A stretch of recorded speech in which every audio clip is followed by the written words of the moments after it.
Salam alaikum. On a fini la partie de la lumière et maintenant on va entamer la dernière partie d'électricité. Donc avant de commencer cette leçon, il faut d'abord revenir au rappel sur l'électricité concernant les notions d'électricité de la première année. La leçon d'aujourd'hui parle de tension alternative sinusoïdale.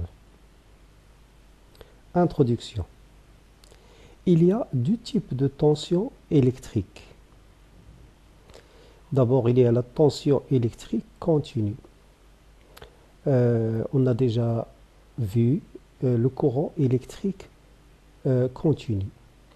Ce courant est produit par des générateurs ayant une borne positive et une borne négative. Donc la tension électrique continue engendre ce courant électrique continu. Les générateurs qui appliquent cette tension électrique continue, ou bien les générateurs où on trouve entre ces bornes une tension électrique continue, comme une pile. Donc entre les bornes d'une pile, il y a une tension électrique continue. Une batterie, la même chose, entre ces bornes, il y a une tension électrique continue. Et aussi une alimentation de laboratoire ayant une borne positive, la borne rouge, et une borne négative, la borne noire, ou parfois elle est de couleur bleue. Donc tous ces générateurs, entre ces bornes, il y a une tension électrique continue. Aussi, il y a la tension électrique variable. Les générateurs où on trouve entre ces bornes une tension électrique variable, il y a la prise de secteur. La prise de secteur, entre ces bornes, il y a une tension électrique variable. Un alternateur, la même chose, un alternateur de bicyclette. Entre ces bornes, il y a une tension électrique variable. Ou bien l'alternateur applique une tension électrique variable.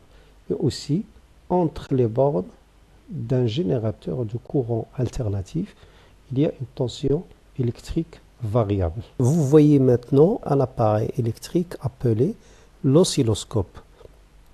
L'oscilloscope est un appareil électrique qui permet de mesurer et de visualiser les valeurs prises de tension au cours de temps. C'est-à-dire, l'oscilloscope nous montre si la tension varie ou ne varie pas en fonction de temps. L'oscilloscope donne sur son écran une courbe. Donc la courbe apparue sur l'écran appelée oscillogramme. Donc cette courbe, elle est appelée oscillogramme. N'importe quelle courbe, quelle que soit sa forme, elle est appelée oscillogramme. Les constituants de l'oscilloscope sont le bouton marche-arrêt. Voilà. Ici, on a la borne d'entrée et la borne de la masse. Voilà ce symbole. Le symbole de la borne de la masse. Ici, il y a le bouton sélecteur qui détermine le mode de tension continue ou bien la tension alternative. Bien sûr, le symbole de la tension continue, c'est DC. Et la tension alternative, c'est AC. Donc, grâce à ce bouton, on peut régler le mode de tension, soit en AC, soit en DC. Maintenant, le mode DC est activé. Il est en vert, donc il est activé. Ici, on voit un écran gradué verticalement et horizontalement. un écran qui est gradié verticalement et horizontalement. Ces gradations donnent des divisions. Division horizontale, ça c'est une division horizontale, et une division verticale. Donc ces petits carreaux, ou bien ces carreaux, représentent une division horizontale, une division verticale. Au centre de l'écran, on trouve un spot lumineux en jaune. L'écran est divisé en plusieurs axes, bien sûr, des axes verticaux. Il y en a plusieurs axes verticaux. Donc ces axes verticaux représentent l'axe de tension. Ils représentent l'axe de tension. Aussi, on voit le bouton, sous-bouton. Ça, c'est le bouton de sensibilité verticale, noté SV. Ce bouton permet de régler l'échelle de tension. C'est-à-dire détermine la valeur SV, sensibilité verticale. Il détermine la valeur de la tension correspond à une division verticale.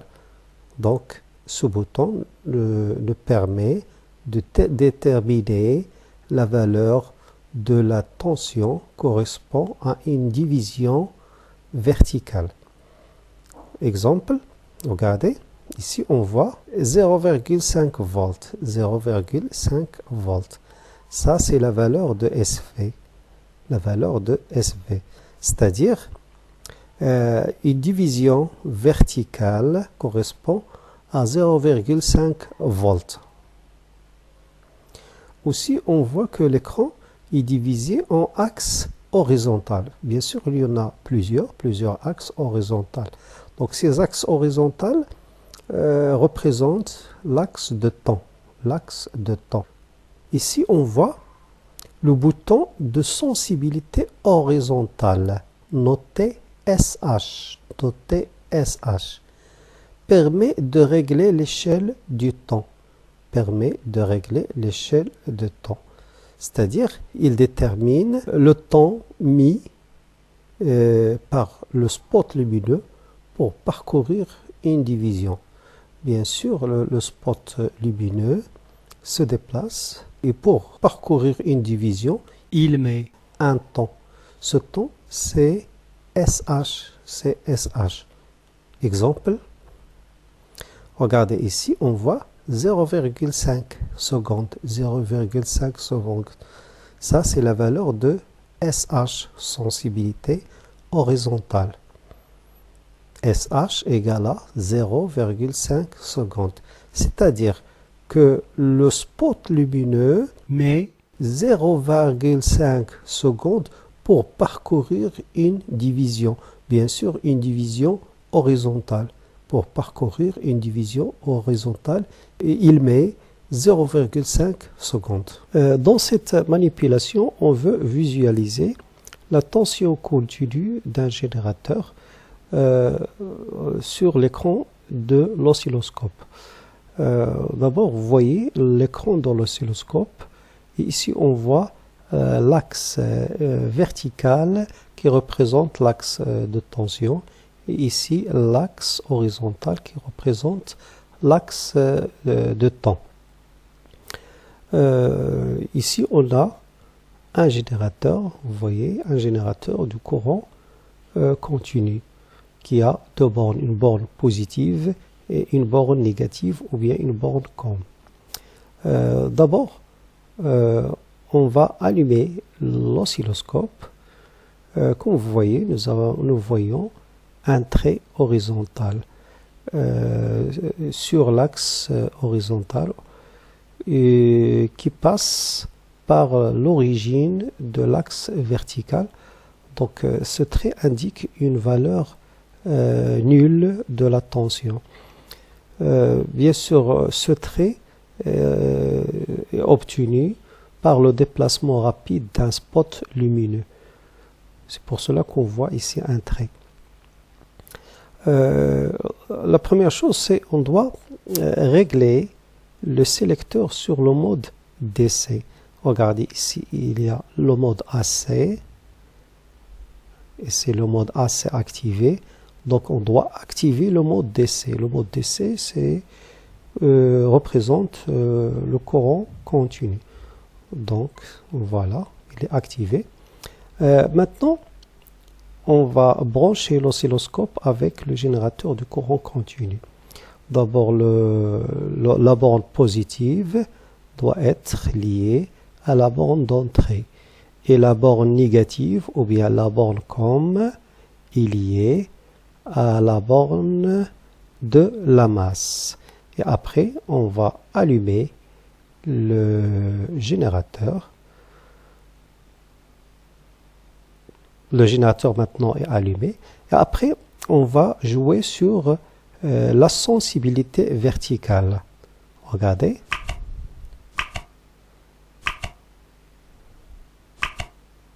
Voilà.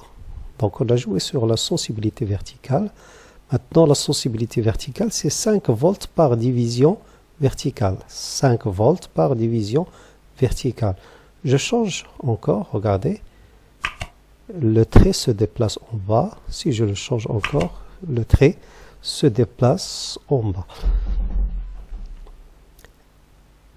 Donc, je reviens à la sensibilité verticale qui est 5 volts par division.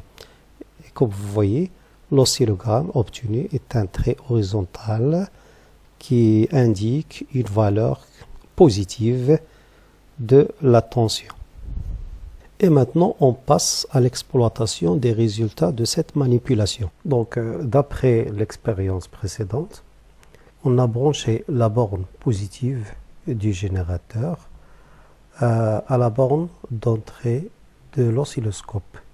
Et on a branché aussi la borne négative à la borne de la masse. Aussi, on a réglé le sélecteur. Ce sélecteur, on l'a réglé sur le mode DC. Sur le mode DC. Le mode DC pour le courant continu. Et aussi, on a réglé la sensibilité verticale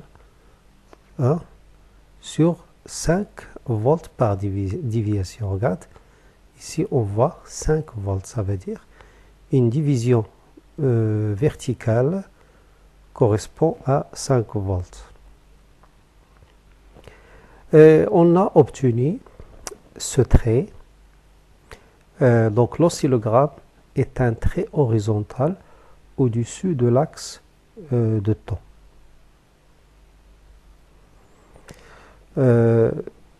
Ceci explique que la tension aux bornes du générateur ne varie pas au cours du temps, puisqu'on voit ici un trait horizontal. Donc la tension aux bornes du générateur ne varie pas au cours du temps, elle est constante. Donc en conclusion, la tension continue est une tension constante. Maintenant, pour calculer cette tension continue, on utilise la relation suivante. U, la tension, égale à Y, le nombre de gradations, ou bien le nombre de divisions verticales, multiplié par SV, la sensibilité verticale. Donc U, c'est la tension, son unité, c'est le volt.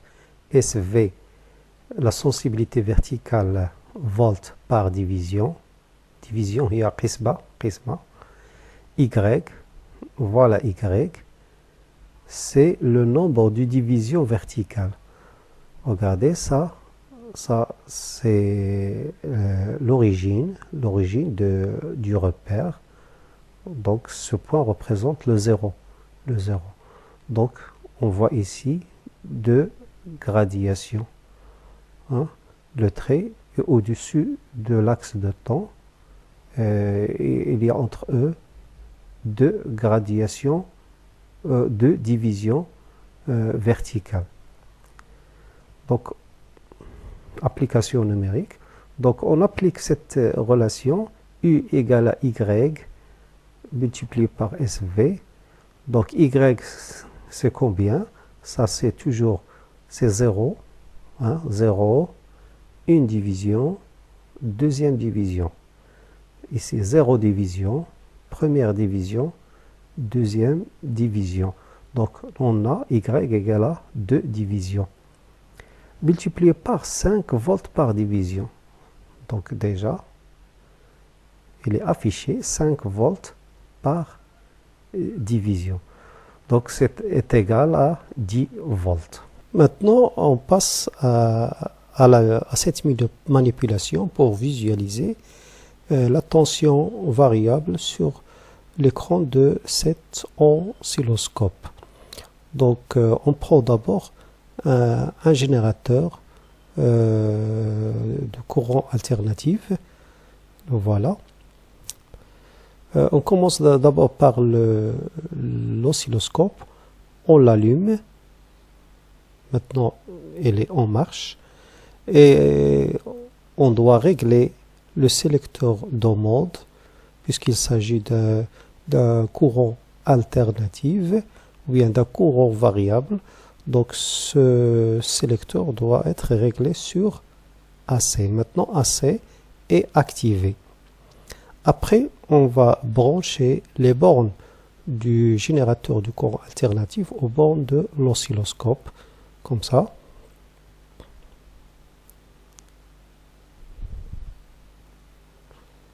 Donc, les deux bornes sont branchées.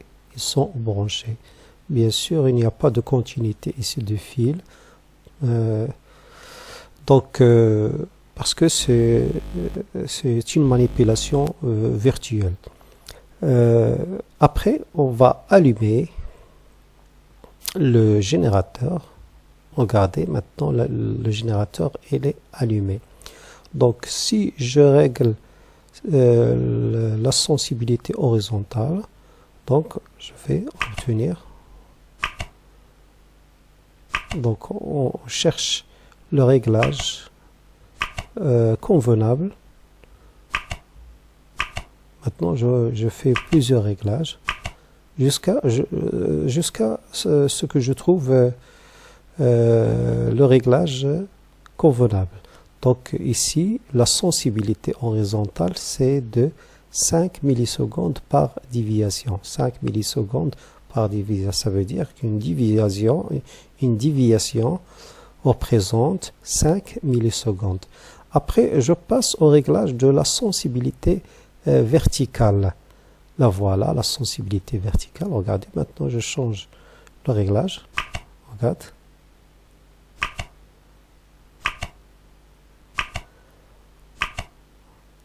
Donc, le réglage convenable, c'est celui-là. Et il est de 2 volts par division. Ça veut dire une division verticale correspond à 2 volts.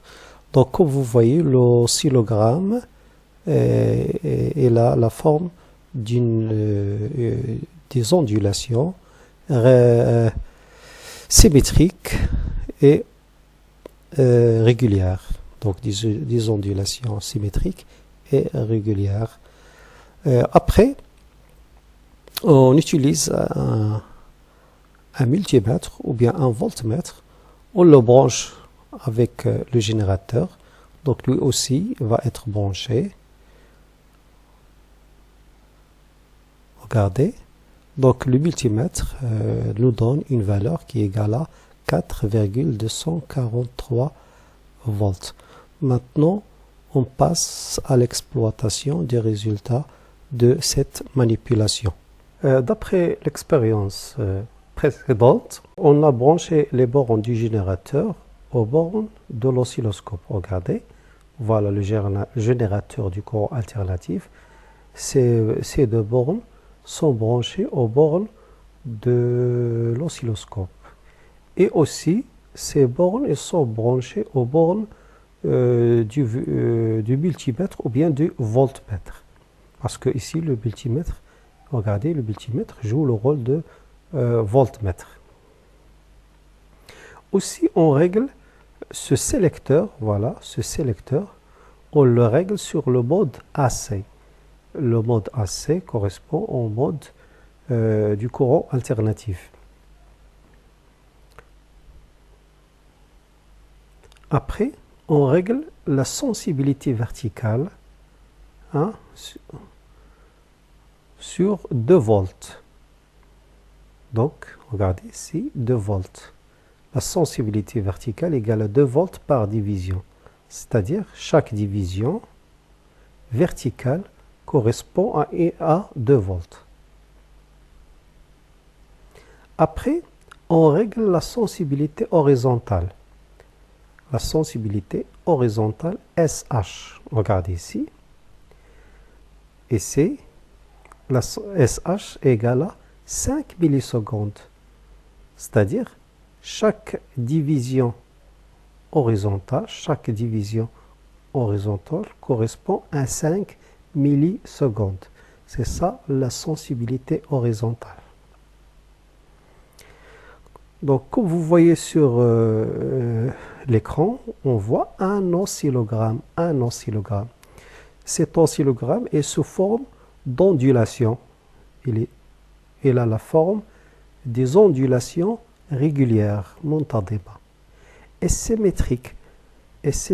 مماثلة par rapport à l'axe de temps. بالنسبة لمحور الزمن.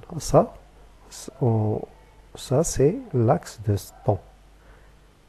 Donc, des ondulations تموجات régulières منتظمة et symétriques مماثلة بالنسبة لمحور الزمن. Donc, la tension aux bornes du générateur est une tension alternative sinusoïdale. Donc, regardez, l'oscillogramme est un sinusoïde. Ces ondulations montrent que l'oscillogramme est un sinusoïde. Et aussi alternative, parce que ces ondulations nous montrent qu'il y a une alternance. Il y a une alternance entre les valeurs de la tension positive et les valeurs de la tension négative.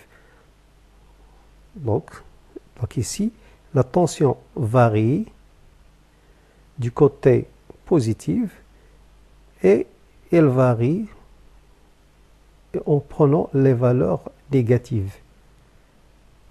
Ça, c'est l'axe de temps. C'est en même temps, il représente l'origine de l'axe de tension. Ça, c'est le zéro. Donc, en haut, la tension prend les valeurs positives et en bas, la tension prend les valeurs négatives. Donc, la tension alternative sinusoïdale, bien sûr, comme vous voyez, il varie au cours du temps. Elle est variable. Regarde, ici la tension augmente, donc cet oscillogramme ou bien cette courbe nous montre que la tension augmente jusqu'à une valeur maximale, puis elle descend jusqu'à 0 et la valeur est positive. Puis elle descend au-dessous de 0 en prenant les valeurs, la valeur négative. Ici, regarde, il varie, commence à diminuer jusqu'à une valeur minimale. Après, il augmente cette tension, toujours il a la valeur négative, après 0, et ainsi de suite. Et donc, vous voyez, il y a une alternance entre les valeurs positives et les valeurs négatives. C'est pour cela, cette tension, c'est une tension alternative. et aussi sinusoïdale parce que on voit ici des ondulations ou bien des sinusoïdes. Bien sûr, la tension alternative sinusoïdale est une tension variable. La tension alternative sinusoïdale entre un courant électrique alternatif qui change de sens alternativement. Donc, c'est-à-dire que, bien sûr, la tension alternative engendre un courant alternatif. Ce courant change de sens à chaque fois. Donc, quand la tension est positive, le courant a un sens précis. Mais quand la tension prend les valeurs négatives, le courant change de sens. Donc ici un sens, le courant prend un sens, et quand la tension prend les valeurs négatives, il change de sens. Il existe d'autres tensions alternatives. Il y a la tension alternative carrée. Regardez, cet oscillogramme est là la forme des carrés ou bien des rectangles. Donc cet oscillogramme représente une tension alternative carrée. Il y a aussi la tension alternative triangulaire. Regardez, cet oscillogramme est là la forme des triangles. Donc ces triangles représentent la tension alternative triangulaire. Maintenant, on va étudier les caractéristiques de la tension alternative sinusoïdale. La première caractéristique, c'est la tension maximale. On a vu que la tension alternative sinusoïdale est une tension variable, c'est-à-dire il varie au cours de temps. Il prend des valeurs maximales, comme ce point représente une valeur maximale. Aussi, ce point. Donc ces points représentent des valeurs maximales. On peut calculer la tension maximale Umax, il est noté Umax, par la relation Y multiplié par SV. Donc Umax, c'est la tension maximale en volts. Son unité, c'est le volt. SV, c'est la sensibilité verticale. Son unité, c'est le volt par division. Et il y a donc SV ici, dans ce cas, regardez, SV, 2 volts par division. SV égale à 2 volts par division. Donc, c'est-à-dire une division verticale correspond à 2 volts. Et aussi, il y a le nombre de divisions verticales. Son unité, c'est div. Y, c'est le nombre de divisions verticales. Donc, sur l'écran, on voit Y. Donc, comme on a dit avant, et ça, c'est le point 0, ou bien le point origine. Donc, la différence entre ce point d'origine et ce point, il y a 3 divisions. Y égale à 3 div. Donc, on peut la calculer. Umax égale à Y multiplié par SV. Y, c'est 3 divisions. 0, 1, 2, 3. 3 divisions. Multiplié par SV. Regardez, SV égale à 2 volts par division. 2 volts par division. Donc Umax, c'est 6 volts. Donc cet oscillogramme nous a permis de calculer la valeur maximale de la tension alternative qui est égale à 6 volts. Aussi, la deuxième caractéristique, c'est la tension efficace, UF. La tension efficace, elle est mesurée par un voltmètre ou bien un multimètre. Comme vous voyez, le voltmètre est branché avec le générateur de courant alternatif. Donc le voltmètre, il nous donne la valeur efficace, 4,243 volts. Donc on écrit UF, tension efficace, égale à 4,243 volts. Donc on constate que la tension maximale Umax et la tension efficace UF sont liées par la relation. Si on fait Umax divisé par UF, c'est-à-dire 6 volts, voilà, Umax égale à 6 volts, on vient de la calculer, et UF est égal à 4,243, on vient de la mesurer, la voilà, avec le voltmètre. Donc 6 divisé par 4,243, ça fait 1,41. Donc en général, il y a une relation qui lie la tension maximale et la tension efficace. La voilà, on écrit Umax égale à 1,41 multiplié par UF. Aussi, il y a la tension minimale. La tension minimale, voilà. Donc le bas de ces ondulations, ou bien de sinusoïdes, ces points en bas représentent la tension minimale. UM, tension minimale, égale à moins Umax. Moins Umax. On a dit que les valeurs de la tension en bas de l'axe, de cet axe de temps, cette tension prend des valeurs négatives. Ça, c'est la valeur minimale. Bien sûr, elle est négative, est égale à moins Umax. Donc, on vous rappelle que les axes horizontaux représentent, tous ces axes horizontaux représentent l'axe de temps.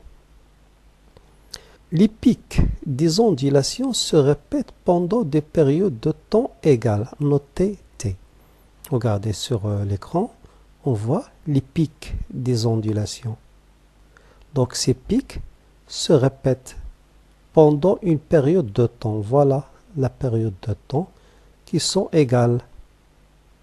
Elles sont notées T. D'une autre manière, les valeurs maximales se répètent pendant une durée successive et égale. Cette durée est appelée période. القيمة la valeur maximale تتكرر خلال مدة زمنية متتالية ومتساوية تسمى la période. La période بالعربية الدور. Donc la période est calculée par la relation suivante. T, la période T égale à X multiplié par SH. T, la période, c'est une durée. Son unité, c'est la seconde. La sensibilité horizontale, son unité, c'est la seconde par division, ou bien millisecondes par division. Dans ce cas, regardez, on a déjà réglé la sensibilité horizontale sur 5 millisecondes. 5 millisecondes par division. Ça veut dire que chaque division horizontale correspond à 5 millisecondes. Et aussi X, le nombre de divisions horizontales. Regardez. Entre ces deux crêtes, ou bien ces deux pics, pardon, il y a 4 divisions. 1, 2, 3, 4. Regarde. 1, 2, 3, 4. Donc, entre deux crêtes, il y a 4 divisions. Son nombre de divisions, noté X, Maintenant, on passe au calcul suivant l'oscilloscope, suivant les valeurs données par l'oscilloscope. Donc, on trouve ici, on applique bien sûr la relation t égale à x multiplié par sh, t égale à 4 divisions, voilà, 4 divisions, multiplié par 5 millisecondes par division. On vient de dire que chaque division horizontale correspond à 5 millisecondes. Nous, on veut calculer la période, c'est-à-dire la durée entre deux tensions maximales ou bien la durée pendant entre deux pics. Donc le résultat t égale à 20 millisecondes. 20 millisecondes. Maintenant, on passe à la dernière caractéristique, c'est la fréquence. La fréquence, c'est le nombre de périodes par seconde. Ça, c'est la définition générale de la fréquence. La fréquence, c'est le nombre de périodes par seconde.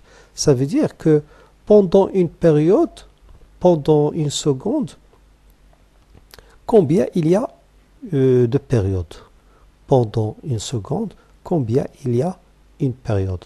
Bien sûr, ces périodes se répètent plusieurs fois en une seconde.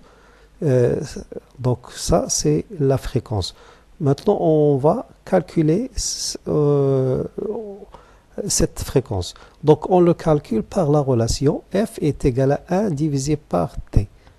1 divisé par t, c'est-à-dire une seconde divisé par la durée divisé par la période. Ça va donner le nombre de périodes par seconde. Le nombre de périodes par seconde. Bien sûr, la fréquence, il a une unité, c'est le Hertz. Le Hertz, noté Hz. Donc, selon notre cas, on va calculer la fréquence. On applique la relation. D'abord, nous avons déjà calculé la période où on a trouvé que t égale à 20 millisecondes. Voilà. T est égal à 20 millisecondes. D'abord, on doit convertir ce milliseconde en seconde. Ça fait 0,02 secondes. 0,02 secondes. Donc, on applique la relation. La fréquence f égale à 1 divisé par t égale à 1 divisé par 0,02 secondes. Ça va donner f égale à 50 Hz. 50 Hz. Ça veut dire quoi 50 Hz? Ça veut dire qu'il y a 50 périodes pendant une seconde. Ou bien d'une autre manière, cette tension maximale se répète 50 fois pendant une seconde. Cette tension maximale se répète 50 fois pendant une seconde. Ou bien les pics des ondulations se répètent 50 fois pendant une seconde. Donc déjà, le générateur du courant alternatif, il a un afficheur qui affiche la fréquence. Regarde. Donc déjà, le générateur affiche 50 Hz, Hz, 50 Hz. Caractéristique de l'intensité du courant électrique alternative sinusoïdale. Donc, le courant électrique alternatif, il est alternative sinusoïdale et engendré par une tension alternative sinusoïdale. Il a les mêmes caractéristiques que la tension alternative sinusoïdale. Donc, il est caractérisé par la période t, la fréquence f. Bien sûr, ces deux grandeurs sont liées par la relation f est égale à 1 sur t. Et aussi, l'intensité du courant alternatif sinusoïdal est caractérisée par l'intensité maximale du courant électrique, Imax, et l'intensité efficace du courant électrique, IF. L'intensité efficace, bien sûr, elle est mesurée par l'ampèremètre. Ces deux grandeurs Imax et IF sont liées par la même relation. Imax égale à 1,41 multiplié par IF. Et merci pour votre attention.